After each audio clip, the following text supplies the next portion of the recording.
En estas últimas semanas hemos estado conociendo a través de la revelación bíblica los diferentes artilugios que el enemigo utiliza para debilitar nuestra fe y apartarnos del Señor.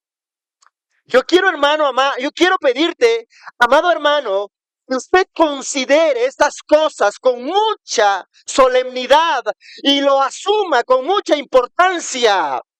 Es necesario para nosotros como pueblo de Dios conocer cuáles son las tácticas, cuáles son los artilugios, cuáles son las artimañas, cuáles son las astucias, las estrategias que el enemigo utiliza para dañar al pueblo de Dios. Usted sabe, hermano, usted sabe que una de las cosas más importantes dentro de una guerra es conocer al enemigo, es conocer sus tácticas, es conocer cómo opera el enemigo, conocer su punto fuerte, conocer su parte débil. Pues de la misma forma, hermanos, para nosotros que estamos en medio de esta guerra espiritual, es de suma importancia conocer al enemigo, cómo opera el enemigo, a fin de que podamos neutralizar sus ataques. Para no ser víctimas fácil del enemigo, para no ser el blanco fácil de sus ataques. Por esta razón, hermanos, nos hemos tomado el tiempo suficiente para indagar en este asunto con la mayor solemnidad posible, a fin de que nosotros no caigamos en sus redes, a fin de que cada uno de nosotros nos mantengamos firmes en medio de la batalla, a fin de que cada uno de nosotros no seamos arrastrados por sus astucias. Por esta razón, hermanos, estamos viendo estos asuntos con la mayor profundidad posible y de esta manera poder entender cómo el adversario opera. Y como ya lo he señalado a lo largo de estas últimas semanas, el enemigo al cual nos enfrentamos es poderoso, es astuto, es malvado, es perverso. Satanás no está solo. Tiene a su disposición millones y millones de demonios que forman parte de su ejército, dispuestos para poder estar obedientes a la orden de Satanás. Así que Satanás no pelea solo, en un ejército poderoso. Por esta razón, hermanos, no tomemos a la ligera estas advertencias, estas amonestaciones que la palabra del Señor nos ha venido enseñando hasta aquí. Ya les he dicho, hermanos, y vuelvo a repetirles porque me es importante para mí señalar esto. Les he dicho muchas veces y lo vuelvo a repetir.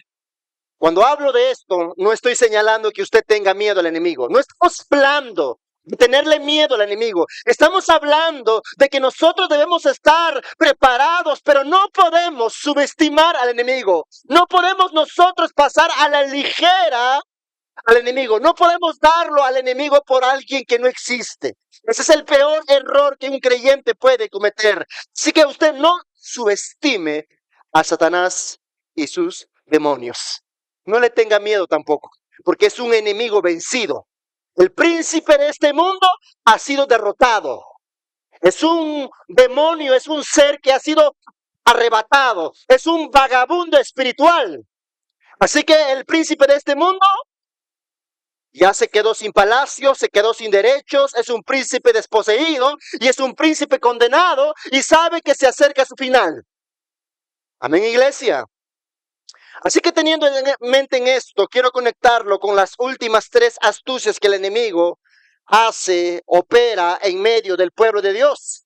Primero, habíamos visto que el enemigo nos atrae al pecado. Satanás utiliza la tentación como una de sus armas más poderosas para seducirnos a fin de que tú y yo caigamos en el pecado. Segundo, habíamos visto también que el enemigo no solamente nos tienta, sino que también que una vez que hemos fracasado, nos acusa. Satanás es el gran acusador del pueblo de Dios. ¿Recuerdas cómo nos acusa? Él nos acusa de nuestros pecados. Nos acusa unos a otros. Acusa a Dios a fin de que nosotros no confiemos en la bondad y en el poder de Dios. La semana pasada hemos visto la tercera estrategia que el enemigo utiliza y es la opresión. Satanás nos lanza externamente diferentes ataques a fin de debilitarnos. Y eso lo hemos visto claramente en la vida del patriarca Job. El día de hoy veremos la cuarta estrategia. El hecho de que usted diga, pastor, ¿por qué lo pone en cuarto lugar? Seguramente porque lo pone en cuarto lugar significa que tiene menos importancia. No, no tiene menos importancia. Es tan peligroso como cualquiera de sus estrategias. Es tan efectivo como cualquiera de sus estrategias. Y el día de hoy vamos a ver la cuarta estrategia, la cual es la obstaculización. También lo puede llamar usted como el estorbo del enemigo. No importa cuál sea el subtítulo, pero el Satanás es alguien que le gusta obstruir, que le gusta estorbar al pueblo de Dios. Esta es una de las actividades más eficientes que el enemigo lleva a cabo dentro y fuera del pueblo de Dios. Le gusta obstaculizar, le gusta estorbar, le gusta poner impedimentos en el camino del creyente. Así que, hermanos, vamos a ver cómo Satanás desempeña este oficio de dos formas. Satanás opera y obstaculiza la obra del Señor de dos formas. En primer lugar, Satanás trata de obstaculizar la obra de Dios. Trata continuamente de estorbar la obra de Dios, y esto tú lo puedes ver apenas abres tu Biblia y te vas al libro de Génesis. Inmediatamente te encuentras ahí con el enemigo estorbando el plan que Dios tenía con Adán y Eva. Esto lo puedes ver rápidamente allí. El enemigo se inmiscuye, mete sus telarañas, se hace presente en el huerto del Edén y comienza a estorbar ese plan tan precioso que el Señor tenía con Adán y Eva. Usted ha visto cómo el enemigo sedujo a Adán y Eva. Usted ha podido ver cómo el enemigo arrastró a nuestros primeros padres para que se apartaran del camino que Dios les había señalado, para que ellos no siguieran la voluntad de Dios y cayeran en el pecado. Pero quizás uno de los ejemplos más claros que tenemos en el Antiguo Testamento acerca de cómo Satanás intenta estorbar, impedir, obstaculizar la obra del Señor es en la vida de Moisés. Usted conoce el contexto. Israel está 400 años esclavizados por Egipto, por el faraón. Y Dios tiene un plan para rescatar a Israel de esa situación en que se encuentra. Pero Satanás no se queda con los brazos cruzados esperando que Dios haga esa obra, sino que él se pone y se interpone en el camino. Dios quiere liberar a su pueblo, pero Satanás no quiere que Israel salga de Egipto. Porque sabe Satanás que hay un plan de salvación, y lo que quiere Satanás a toda costa es impedir que el plan de Dios se lleve a cabo. Dios escoge a Moisés y Satanás lo sabe. Y lo que hace Satanás es inmediatamente, apenas nace Moisés, es intentar matarlo. El faraón da una orden de aniquilar a todos los recién nacidos que sean varón. Moisés es uno de ellos. Satanás está detrás de todo esto, pero su madre hace todo lo posible para conservar su vida. Y luego vemos en el desarrollo de la vida de Moisés cómo Moisés tiene que padecer, tiene que sufrir, es rechazado de Egipto, es expulsado de Egipto y vaga por el desierto.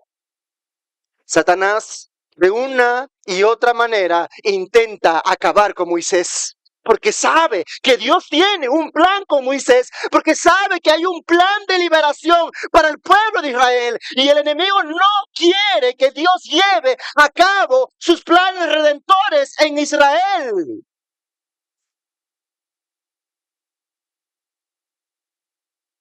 Cuando Dios envía a Moisés a liberar a su pueblo, Satanás trató de estorbar a Moisés de muchas formas. Satanás no quiere que el pueblo de Israel salga de Egipto y vaya a la tierra prometida. Siempre el enemigo intentó estorbar el plan de Dios para que Dios fracasara en su obra redentora, pero a pesar de eso, Satanás nunca pudo lograr su objetivo. En el Nuevo Testamento lo podemos ver en la vida de Cristo. Jesús nace, inmediatamente su vida corre peligro. Herodes, un hombre endemoniado, lleno del poder de Satanás, quiere acabar inmediatamente con la vida del Mesías.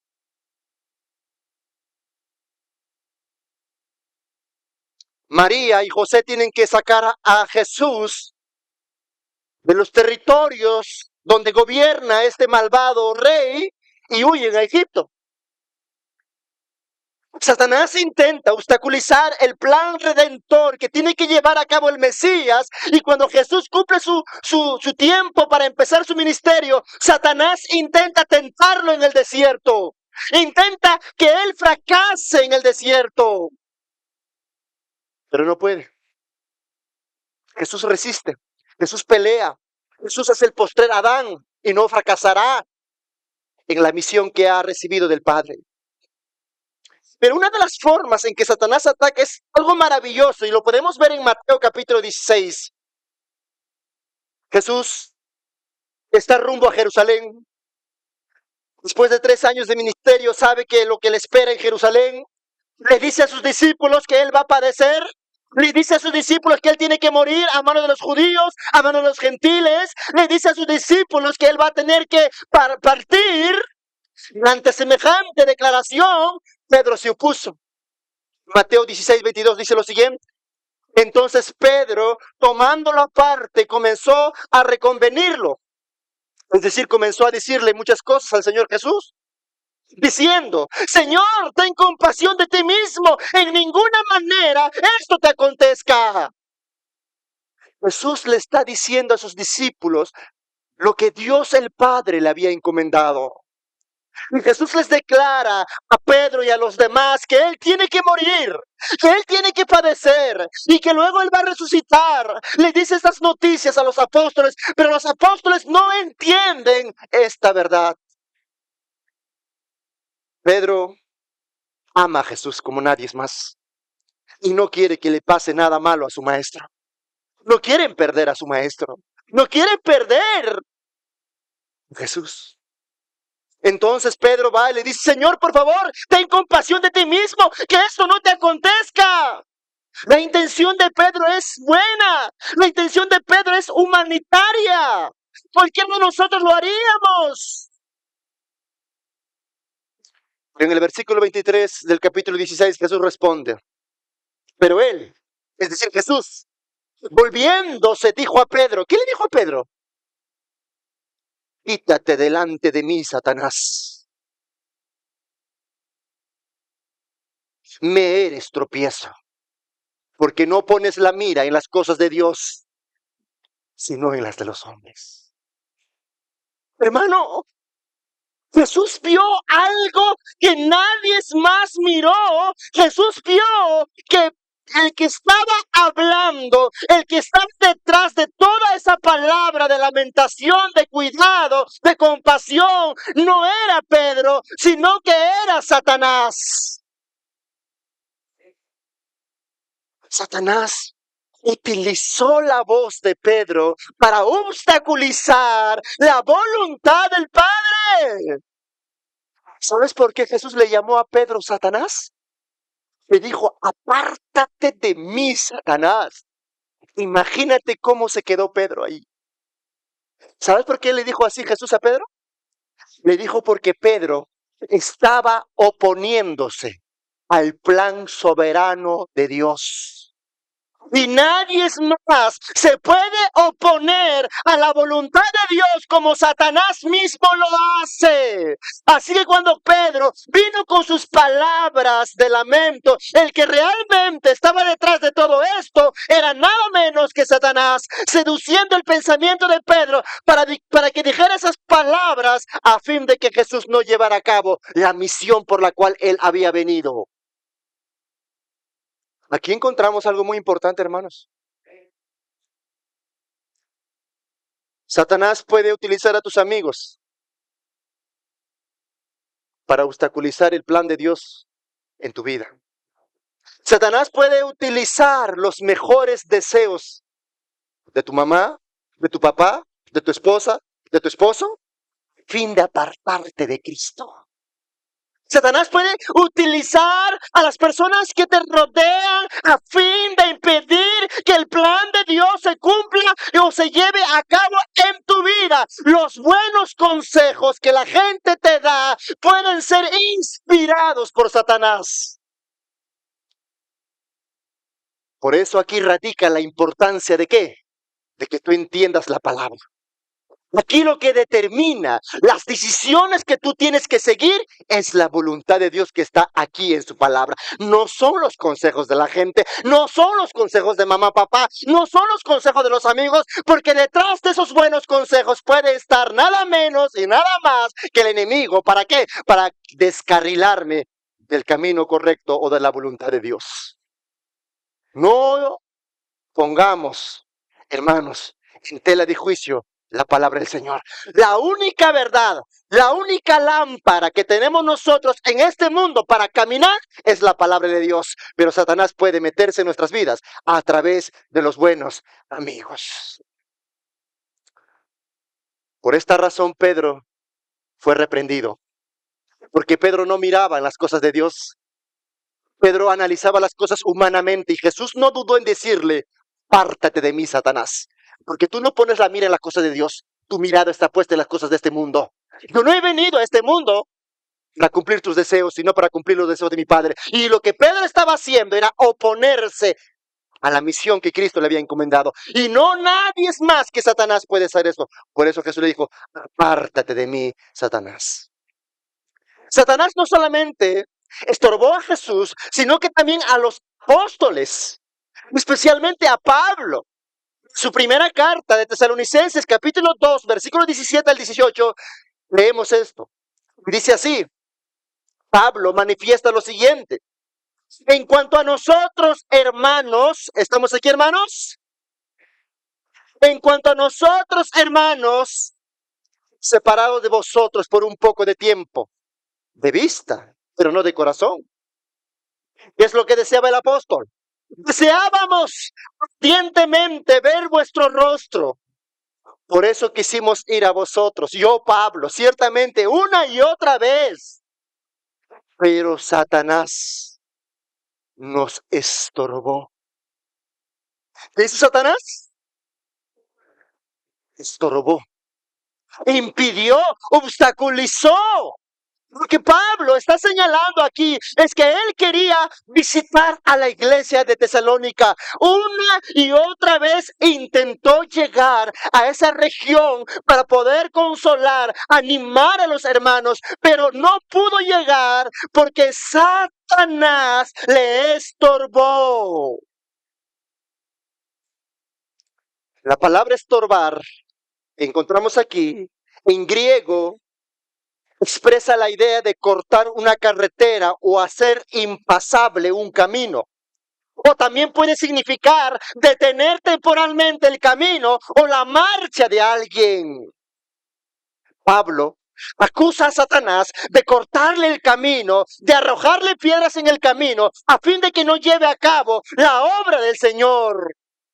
Pablo y sus compañeros deseaban llegar a Tesalónica, pero no pudieron. Satanás les obstaculizó, les estorbó. Pero la pregunta es, ¿cómo lo hizo? No lo sabemos. No sabemos si fue por medio de una enfermedad, no sabemos si fue por medio de algún problema natural, no sabemos si fue por algún peligro, no lo sabemos. Pero lo más probable es que las autoridades de Tesalónica hayan prohibido el ingreso de Pablo.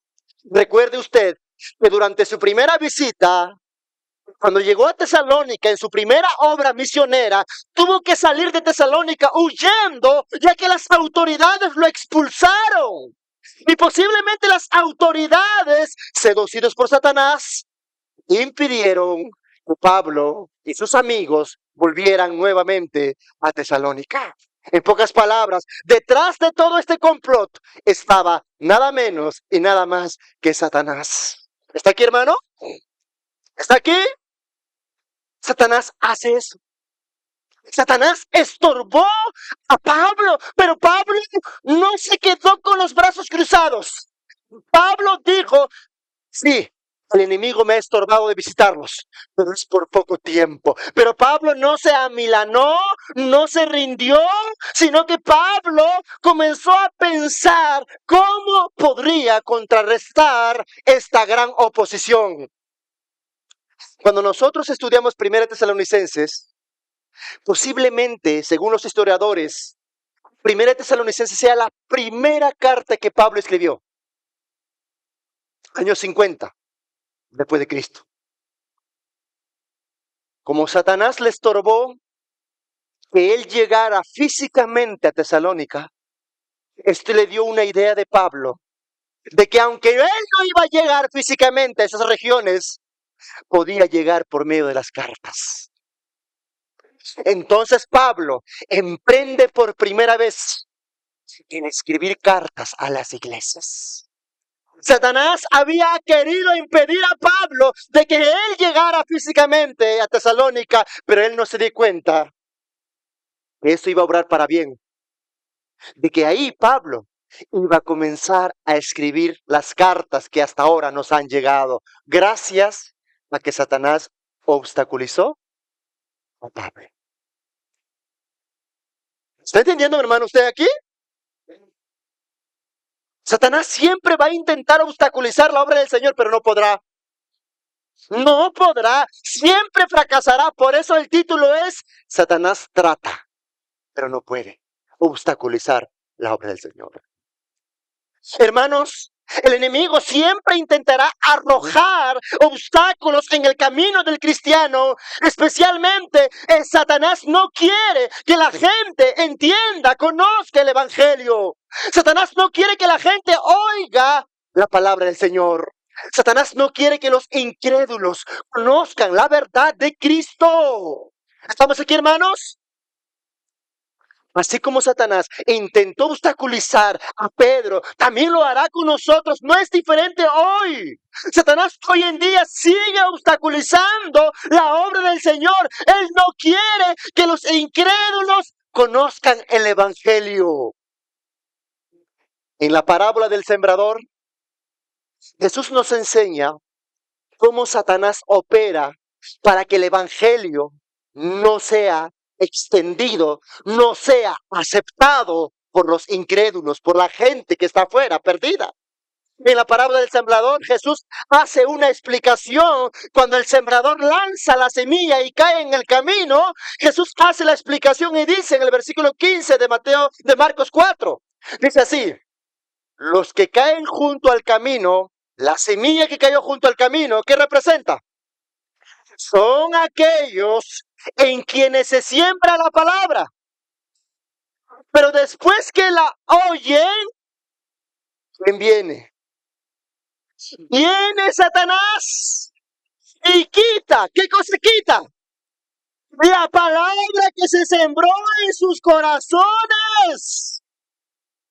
Satanás, como cual ave rapaz, viene inmediatamente para arrebatar la palabra del Señor del corazón del oyente, a fin de que la predicación sea estéril.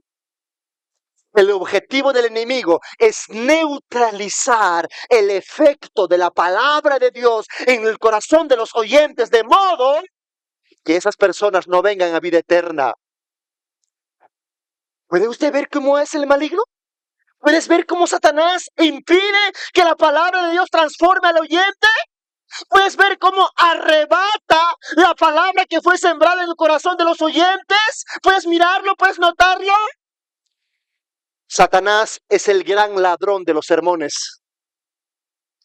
El predicador expone la palabra, llega a tu corazón, pero viene el enemigo y te lo arrebata, te lo quita, hace todo lo imposible, todo lo que está en sus manos, a fin de que la palabra de Dios no produzca los frutos que Él está esperando.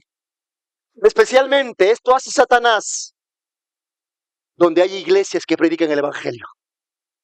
Donde hay iglesias que predican el genuino evangelio, es allí donde Satanás más mete su mano. Pero cuando tú ves algún lugar donde se predica un evangelio mezclado, un evangelio humanitario, un evangelio superficial, Satanás no tiene nada que ver. Es más, Satanás está de acuerdo allí. Está feliz de que la gente oiga un mensaje adulterado, un mensaje humanista, porque ese mensaje no salva. Pero cuando ve que se predique el verdadero evangelio, Satanás no está contento. Satanás no está feliz. Él mete sus tentáculos, él mete su mano, y cada vez que se predica el genuino evangelio, Satanás está listo cual ave para venir y arrebatar la palabra del Señor sembrada en el corazón de los oyentes, a fin de que ellos no vengan a vida eterna. Como puedes ver, hermanos, Satanás obstaculiza la extensión de la obra misionera, obstaculiza el plan redentor de Dios, obstaculizó a Jesucristo, obstaculizó la obra del Señor en el Antiguo Testamento, y también lo hará hoy en día. ¿Estamos aquí, hermanos? Satanás pone miles de barreras en el camino de la salvación, miles de barreras para que la obra del Señor no se lleve a cabo. Él quiere detener el avance y la extensión de la obra del Señor. Por esta razón el creyente debe estar dispuesto a pelear la buena batalla. El creyente debe luchar, debe pelear. El reino de Dios no debe retroceder jamás. Lo que tiene que retroceder es el reino de las tinieblas. Así que en primer lugar hemos visto que Satanás trata de obstaculizar la obra de Dios. En segundo lugar, veamos cómo Satanás usa muchas maneras para obstaculizar ¿a quién? A los creyentes. ¿Está aquí, hermano? Hermano amado, si Satanás estorbó a Jesús, si Satanás estorbó a Pablo, ¿tú crees que no lo hará también contigo? ¿Tú crees que no tratará de estorbarte? Por supuesto que lo hará. Eso tenlo por seguro. Si Satanás intentó estorbar a Moisés, estorbar a David, estorbar a los apóstoles, también lo hará contigo. Satanás no quiere que tú crezcas en santidad. Satanás no quiere que tú alcances todo tu potencial como creyente. Satanás no quiere que tú alcances el conocimiento de Dios. Satanás no quiere que tú progreses en la santidad. Satanás no quiere que tú seas una mujer, un hombre piadoso. Satanás no quiere que te asemejes más y más a Cristo. Y lo que va a hacer Satanás es impedir, obstaculizar, poner diferentes estorbos a fin de que te estanques en tu vida espiritual. Satanás quiere que tú seas un creyente mediocre. Satanás quiere que tú seas un creyente superficial, un creyente mundano, un creyente carnal, pero él no quiere que tú seas un creyente piadoso. Satanás no quiere que tú alcances todo el potencial que podrías alcanzar en las manos de un Dios vivo. Y así que lo que hace el enemigo es estorbarte. Satanás quiere dejar a cada creyente sin luz, sin impacto, sin testimonio, sin piedad. Así que ten por seguro que si Satanás se atrevió a obstaculizar, a estorbar a Cristo nuestro Señor, ¿usted cree que no lo hará contigo? ¿Usted cree que no lo hará contigo? ¿Usted cree que Él va a querer que tú alcances todo tu potencial como creyente? ¿Usted cree que Él va a querer que tú seas un creyente santo? ¿Que seas un buen padre? ¿Que seas un buen esposo? ¿Que seas una buena madre? Él no va a querer, Él no quiere personas que alcancen la plenitud y la excelencia como creyentes. Lo que Él quiere es mantenernos en la mediocridad, en la mundanalidad y en la carnalidad. Él no quiere que nosotros alcancemos el propósito por el cual Él nos ha creado. Y por lo tanto Él va a pelear, Él va a estorbar, Él va a poner piedritas en tu camino a fin de que no alcances plenamente todo el potencial que Dios quiere para ti. Dios no quiere que tú uses tus dones. No, este fulano tiene dones, dice Satanás. No, ese tiene muchos dones. Hay que hacer todo lo posible para que esta persona no desarrolle sus dones, no haga crecer su ministerio. No. Lancémonos en el ataque. ¿Estamos aquí, hermanos? Satanás lanza sus ataques contra todos aquellos a los cuales el Señor en su gracia ha dado muchos dones, muchas capacidades. Al menos hay 4 cosas que Satanás tratará de estorbarte en tu vida. 4 cosas. Y yo te lo digo, 1 por experiencia, 2 porque la palabra del Señor nos enseña. Él no quiere que tú alcances, recuérdate, todo lo que pudieras ser tú en Cristo. Todo lo que tú pudieras alcanzar para Él. Satanás no quiere. Él no quiere que seas un buen padre, un buen esposo, una buena madre, una buena esposa, un buen hijo, una buena hija. Él no quiere. No quiere Satanás. En lo primero que Satanás tratará de estorbarte es de orar con fervor. Satanás odia a los creyentes que oran, claman y buscan el rostro de Dios. ¿Están aquí, iglesia? Satanás detesta, le enfurece ver a creyentes que buscan el rostro de Dios, porque Satanás sabe que en la oración se encuentra el secreto de la santidad, el secreto de la piedad, que en la oración se encuentra el secreto de una vida consagrada al Señor. Y cuando Satanás ve a un creyente orar con fervor, orar con pasión, orar con regularidad, el enemigo lanzará todo tipo de ataques para estorbarte.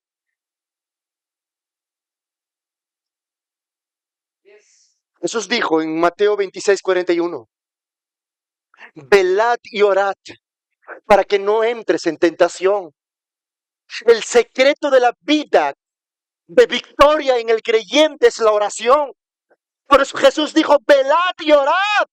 Ese es el secreto. ¿Para qué? Para no entrar en tentación. El espíritu a la verdad está dispuesto, la carne es débil. Jesús nos enseñó sobre la importancia de la oración. Jesús mismo se entregaba a la oración. Desde muy temprano el maestro se levantaba y buscaba un lugar solitario para ir y clamar y buscar el rostro de su Padre. Así que Satanás sabe que no hay piedad, no hay santidad, no hay fortaleza sin la oración. Y lo que él quiere para debilitarte es estorbarte en la oración. Y Satanás te va a poner pensamientos en tu mente para estorbarte. Te dirá, estás orando ahí, nadie te escucha, te dirá. Te dirá, ¿para qué oras? No ores, nadie te escucha. Satanás te dirá en tu mente, ¿tú crees que le importas a Dios? ¿Crees que le importas al Señor? Satanás te pondrá muchas cosas en tu mente a fin de que tú no busques el rostro de Dios. Satanás te hará creer que la oración es inútil. Pero usted tiene que saber que Satanás es mentiroso, es engañador. Y lo que quiere Satanás es que descuides la oración. A Satanás no le molesta que tú ores de vez en cuando, que tú ores mecánicamente, superficialmente, por cumplir. Ese tipo de oración no le molesta a Satanás. A Satanás le molesta el creyente que ora con fervor, que ora con pasión, que ora día tras día, buscando el rostro de Dios. Ese creyente que quiere consagrarse. Entonces Satanás no quiere que tú entres a los atrios del Señor. Satanás no quiere que tú entres al trono de la gracia. No quiere que tú contemples la hermosura del Señor. Porque sabe Satanás que la oración es el camino a la plenitud, a la madurez, a la fortaleza, a la santidad, a la piedad. Y Él te va a impedir por tus hijos, por tus hijas, por tu esposo, por tu esposa. Él va a buscar una y otra forma de estorbarte para que no ores. Asimismo, Satanás tratará de estorbarte de leer la Biblia con profundidad. ¡Wow! ¿Cómo le atormenta a Satanás que tú estudies la Biblia con profundidad? A Satanás no le molesta si tú tienes una Biblia, 2 Biblias, 3 Biblias en casa. A Satanás no le incomoda que tú tengas 20 Biblias en tu casa, en tu cocina, en tu habitación, en tu sala, en tu cama. No le importa que tú tengas una Biblia. Lo que a él le importa es que tú no la leas. Lo que Él no quiere es que tú la medites. Lo que Él no quiere es que tú la estudies con profundidad. Y cuando Satanás ve a alguien estudiar la Biblia con profundidad, con regularidad y con una reverencia, Satanás hace todo lo posible para estorbarnos. ¿Cuál es su propósito? Su propósito es mantenernos en la ignorancia. Su propósito es mantenernos en las tinieblas. Su propósito es que no conozcamos quién es Dios y quién somos nosotros. Su propósito es que nosotros no conozcamos el Evangelio y a Cristo y al Espíritu. Él no quiere que no conozcamos la palabra y la doctrina. Él no quiere que no conozcamos al Señor. No lo desea. El apóstol Pablo dice a Timoteo: toda la escritura es inspirada por Dios y útil, muy útil. Útil para enseñar, útil para redarguir, útil para corregir, útil para instruir en justicia. ¿Su final cuál es? A fin de que el hombre de Dios sea perfecto, es decir, maduro, enteramente preparado para toda buena obra. Satanás no quiere que estés preparado. Satanás no quiere que alcances la madurez. La madurez y la perfección se alcanza por medio de la palabra de Dios, por medio del estudio profundo de las verdades reveladas en la Escritura. Y lo que Satanás quiere es que tú no leas, estudies la palabra con profundidad. Satanás te rascará la cabeza para que te quedes dormido. Satanás te dirá: ¿no te aburre eso? ¿No te aburre leer la Biblia? Satanás intentará poner otras cosas en tu mente, te va a distraer para que tú no leas la Biblia, abandones la Biblia. ¿Cuántos de los que están aquí presentes leen la Biblia? Todos los días. Todos los días. ¿Cuántos de ustedes leen la Biblia? 3, escucho por aquí. Los demás están siendo rascados por Satanás la cabecita. No leas. Leer la Biblia es el secreto de todo, hermanos. La oración y leer la Biblia. Y date cuenta, si tú no estás leyendo la Biblia, ¿qué significa? Significa que Satanás te ha estancado. Satanás te ha estropeado. Satanás te mantiene atado. Por eso en la vida del creyente hay desorden, hay caos, hay pecado, hay mundanalidad. Porque el creyente se ha quedado atollado en estas cosas a causa de que ha descuidado la oración y el estudio de la palabra de Dios. Así que no le eche la culpa a nadie más. Usted está así. ¿Por qué? Porque usted se dejó estorbar por el enemigo, no luchó. Hay que luchar. Hay que luchar.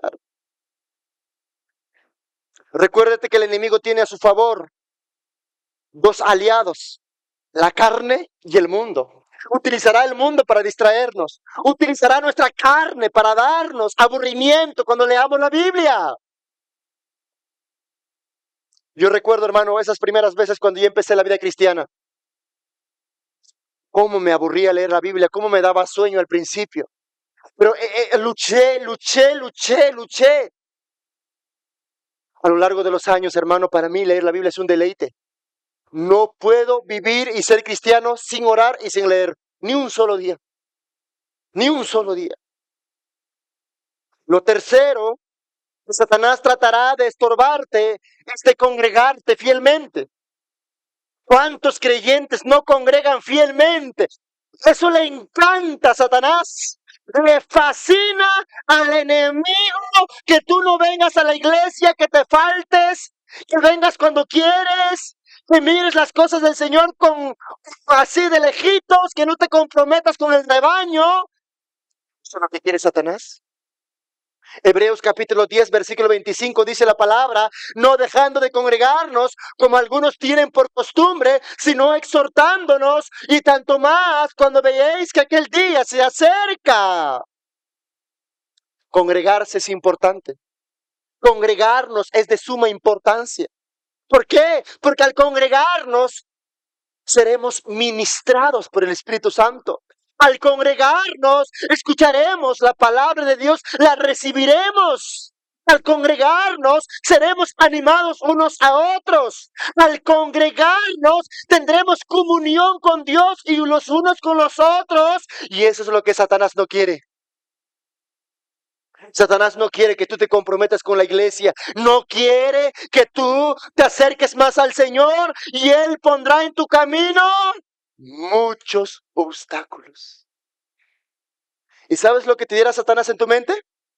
Satanás te dirá, no es necesario que vayas a la iglesia.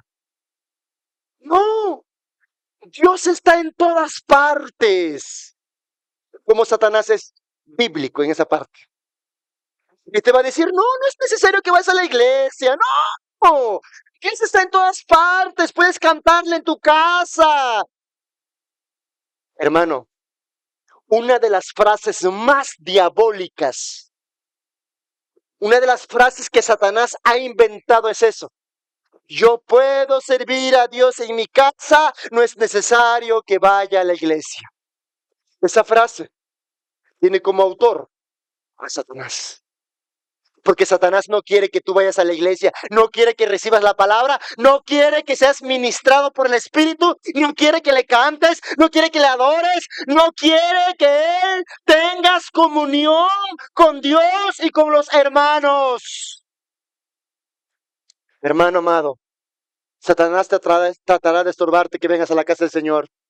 Pondrá muchos impedimentos, usará muchas cosas, pondrá enfermedades, pondrá presión, te mostrará dinero, te dirá, mira, te doy platita si no vienes al culto el día domingo, se presentará por el ingeniero, por la ingeniera, te dirá esto, aquello y lo otro, con fin de que no recibas la palabra. ¿Está aquí, hermanos? Si Satanás usó a Pedro, ¿no te puede usar a ti? ¿No puede usar al ingeniero? ¿No puede usar el sistema? ¿No puede usar a tus hijos? Satanás puede hacerlo. Me dirán, no vas a la iglesia, ¿qué va a pasar? Lo que Él quiere es que no seas ministrado por el Espíritu. Él no quiere que recibas la palabra. Él no quiere que tú tengas comunión con la iglesia. Satanás sabe la importancia de la comunidad, la importancia de la comunión. Dios habita en comunión. Dios Padre, Dios Hijo y Dios Espíritu danzan, conviven, subsisten en comunidad, en perfecta armonía por toda la eternidad. Y lo que Dios quiere para nosotros es que también nosotros vivamos en comunidad. No existe el cristiano solitario, no existe el cristiano abandonado, no existe el cristiano fuera del rebaño. Dios tiene su rebaño, Dios tiene su pueblo, Dios tiene su comunión. Por lo tanto, Dios nos enseña a nosotros a mantenernos unidos y quiere que tú vayas al rebaño. Pero ahora los creyentes tienen excusas. Excusas que Satanás pone en la mente. Por último, y aquí termino, Satanás también tratará de ¿qué? De estorbarte en ganar almas para Cristo. Amén, hermanos. ¿Están aquí, iglesia? Satanás no quiere que tú le prediques a tu vecino. Satanás no quiere que le prediques a tu mamá, a tu papá. Satanás no quiere que le prediques a tus amigos. Satanás va a procurar impedirte, te pondrá pensamientos de desánimo, te estorbará para que siempre dudas en tu mente a fin de que no le prediques el evangelio a nadie. Satanás va a intentar desanimarte. ¿Sabes lo que te dirá Satanás? Satanás te dirá, mira, tú ya invitaste a muchas personas. ¿Cuántos de ellos están en la iglesia? Nadie te dirá. Entonces, ¿para qué prediques? Te dirá Satanás. No prediques, nadie te hace caso. No prediques, nadie te hace caso. Satanás siembra la duda y el desánimo en tu corazón para que no le hables a nadie de la iglesia, para que no prediques a nadie de Cristo, pero no le creas, él es mentiroso. Recuérdate, nuestro deber es invitar, es predicar, es señalar a Cristo, es dar buen testimonio, pero el que hace la obra es el Señor. Él es el que hace la obra. Si una persona al que invitaste vino a la iglesia y luego se fue al mundo y no escuchó, no te desanimes. Sigue predicando que el Señor obrará en otras personas. Entienda eso, por favor. Lo que quiere Satanás es que no prediques a Cristo. No hables de Él. Satanás te dice en tu mente, nadie te hace caso. A nadie le importa el evangelio. Satanás quiere que tú sientas vergüenza del Señor. Satanás quiere que tú sientas vergüenza del evangelio. Quiere desalentarte. Tienes que entender que esa es la voz del enemigo. La voz de Cristo es que nosotros seamos luz, seamos de buen testimonio. Así que, amado hermano, Satanás no solamente te va a tentar, Satanás no solamente te va a acusar, Satanás no solamente te va a oprimir, sino que Satanás también te va a obstaculizar, te va a estorbar. Pero nosotros tenemos que luchar como soldados de Cristo. Tenemos que vencer al diablo con oración, con meditar en la palabra. Tenemos que luchar porque tenemos una gran promesa de Dios en su palabra. En Santiago 4:7 dice así: someteos pues a Dios, resistid al diablo, ¿y qué hará el diablo? Huirá de vosotros. Amado hermano, sométete a Dios. La sumisión a Dios es la clave para resistir al enemigo. Sométete a su gobierno. Sométete al control de Dios. Ríndete a la guía del Espíritu. Ríndete a la guía de Dios. Somete tu vida. Somete tu cuerpo. Somete tu mente al control de Dios. Y recordarás cómo el enemigo huirá de ti. Satanás no puede con un creyente rendido a Dios, sometido a Dios. Un creyente sometido a Dios es un creyente lleno del poder de Dios, lleno de fortaleza, capaz de resistir los peores ataques del diablo. Y cuando el diablo ve a alguien con esta inmensidad, lo que es el diablo es simplemente huir. Huir, no puede con un creyente que se somete al Señor.